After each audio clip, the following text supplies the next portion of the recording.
Mr. President, as the Senate prepares to take up the American Rescue Plan today, I want to remind everyone why we're here. This country is in the midst of a once-in-a-century crisis. Not once in a decade, not once in every 50 years, once in a century.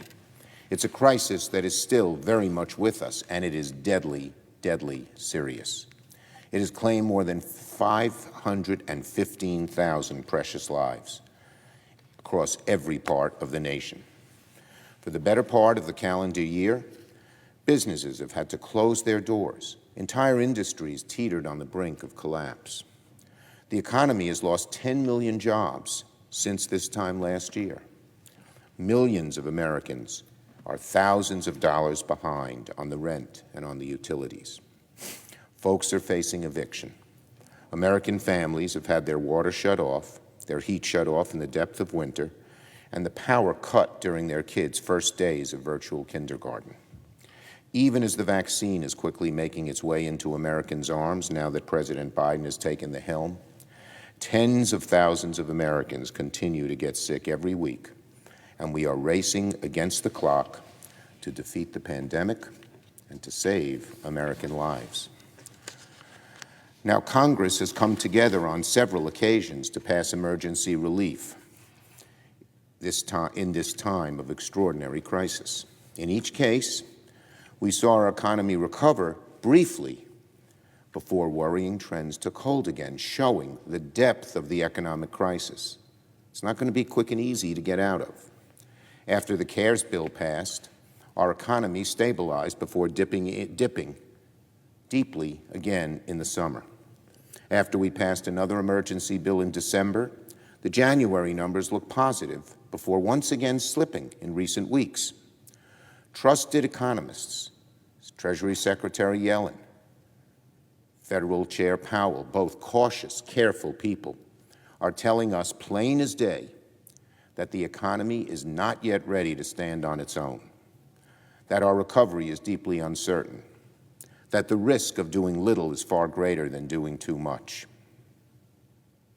We also arrived at this moment about to take up the American Rescue Plan because we remember what happened the last time our country faced a significant economic downturn. Congress was too limited and constrained in its response to the financial crisis in 2008 and 2009. And as a result, the country suffered a long, slow, painful recovery.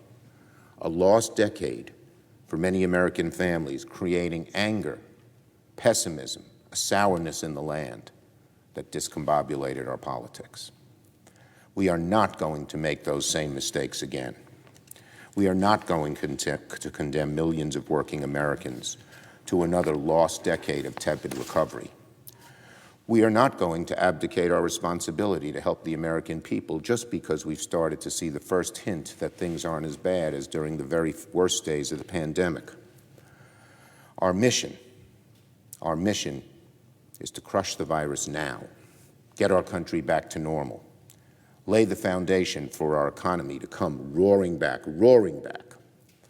That's what the American Rescue Plan is designed to do. And the entire country has gotten behind it.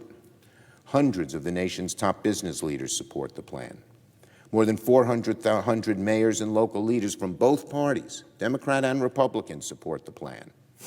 The American people support the plan, including a clear majority of Democrats, independents, Republicans.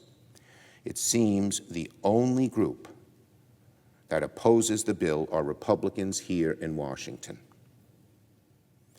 And it's confounding. When Donald Trump was president, they were willing to vote for a total of over $3 trillion in aid. Now that President Biden is president and the economy is in the same pickle, generally speaking, they don't want to vote for a nickel.